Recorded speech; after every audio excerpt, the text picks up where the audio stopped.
By the end of the 18th century, the Illuminati seemed to have completely disappeared everywhere.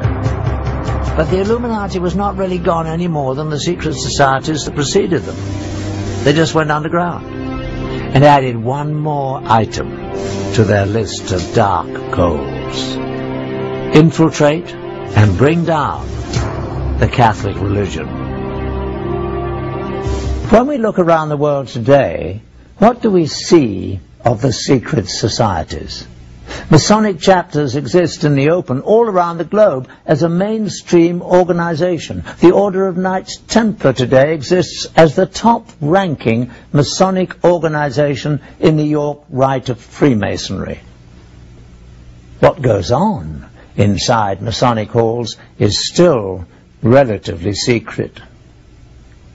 Probably known only to their upper echelon members are the dark rituals, goals, and the vendetta against the Catholic Church. The Masons and Templars have very effectively integrated themselves into the world's most respected societies. To a lesser degree, the assassins have appeared publicly periodically throughout history. In the early 1800s, they were visible in India as they came under the direction of the Aga Khan, who they believed possessed divine powers. In the latter 1800s, the Aga Khan brought them to Afghanistan, where they developed a lasting relationship with the British. Later, the Aga Khan's descendants further infiltrated Western culture. One prominent example was when Prince Ali Aga Khan, grandson of Aga Khan II, married American actress Rita Hayworth. Are the assassins, as a secret murderous order, now a thing of the past? The bloodshed occurring today at the hands of Islamic extremists would say the assassins are alive and well. The Priory of Zion also continues to this day. In fact, it has been reported that a number of illustrious figures in history have served as the Priory's Grand Masters, and there is corroborating evidence. In 1975, a discovery was made in a Parisian library. Parchments were found called Le Dossier Le Carré. These documents indeed reveal that some of the secret members were Leonardo da Vinci, Victor Hugo, and Sir Isaac Newton. The Priory has been credited by some with the creation of the European Union. Former President of France, François Mitterrand, was believed to be a member of the Priory, and many other powerful people. As for the Merovingian bloodline the Zions were pledged to protect, it continues on. Through incestuous intermarriage, most of the royal families of Europe can claim Merovingian descent. And it is said that from these royal families have come all 44 of the United States presidents. These connections around the world through the Priory of Zion provided the Illuminati with the means to influence politics and power around the globe. But what about the most secret society of them all? Adam Weishaupt's Illuminati, the brotherhood that vowed to bring all the other secret societies together to control the world. Is it still actively pursuing its diabolical plan of world domination? Indeed, shocking new facts that we have uncovered reveal that it is stronger than ever today. Studying a top-secret society is much like studying the current of a lake.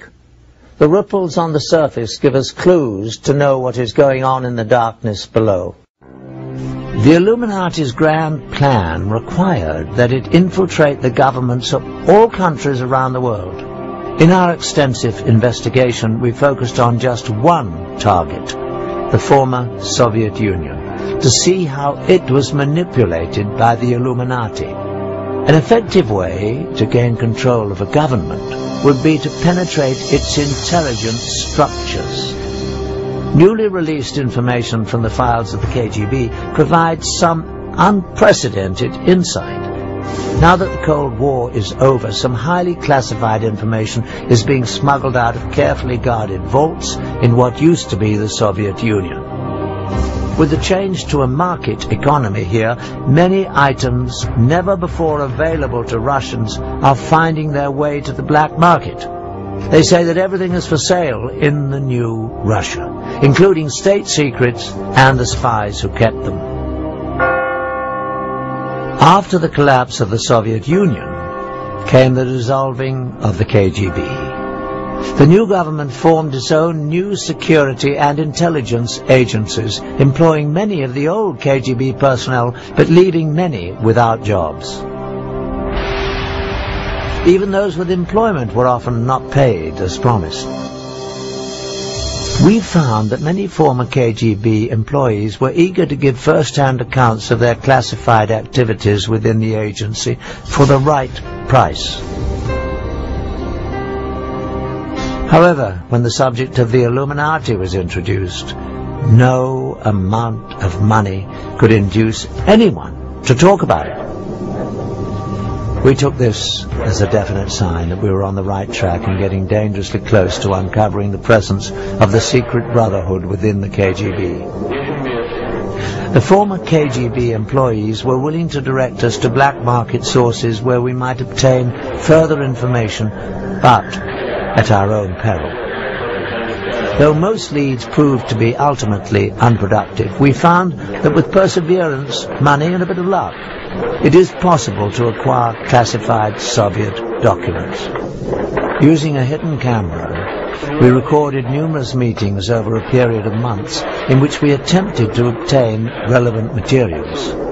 This transaction between one of our Moscow contacts and black market dealers proved to be one of the more successful ventures, though as you'll see, not without a few tense moments.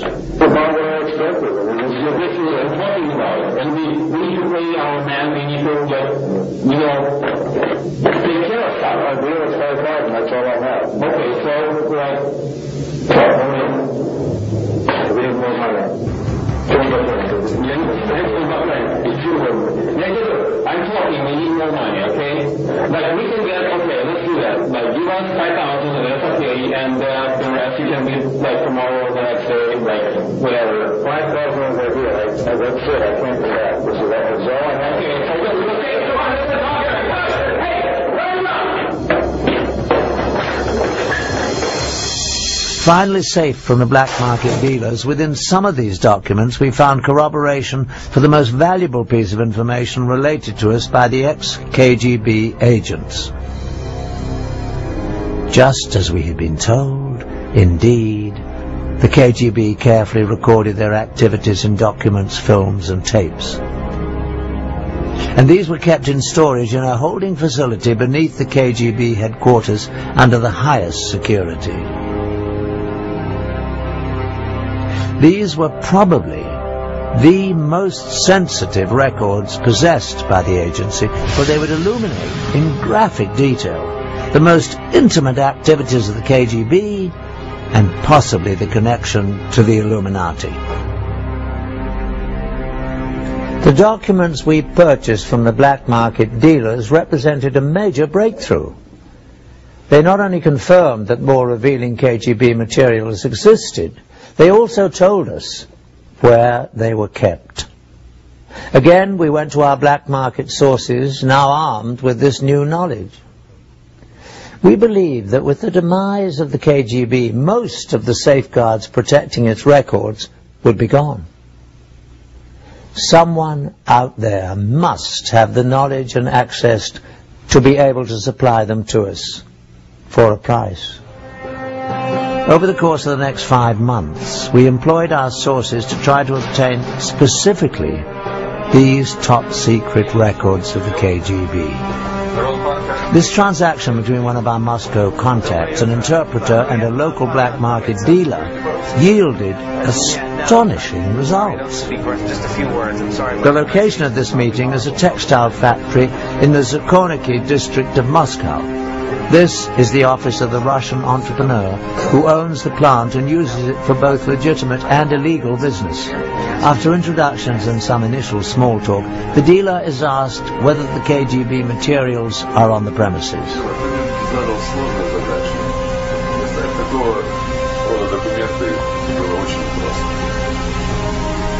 Федор очень рекомендовал вас самым лучшим. From a safe, documents are produced that relate to the films and tapes the dealer has promised to deliver. After an inspection of the documents and a cursory verification of their authenticity, the transaction is completed.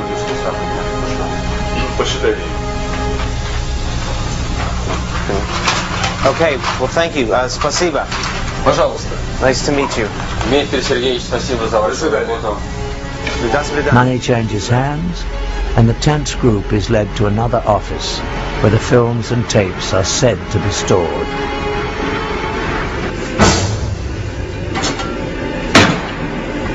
And finally, the graphic film, tapes, and documents we've heard about surfaced.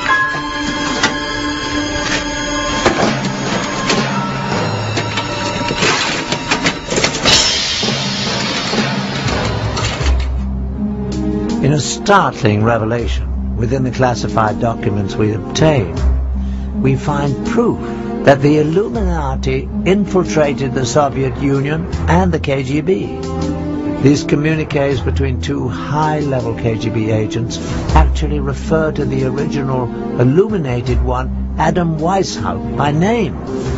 They go on to allude to a connection with two past rulers of Russia, Joseph Stalin and Nikita Khrushchev. Our mission to place agents within the walls of the Vatican is a goal that the founder Weishaupt talked about 200 years ago. It is something that has been attempted through the years by both Stalin and Khrushchev with no success, but I believe we can finally do it this time. What's more, in the lab our investigators made an alarming discovery. A magnified view reveals that an unnoticeable dot, the period at the end of the final sentence on the page, is actually a seal.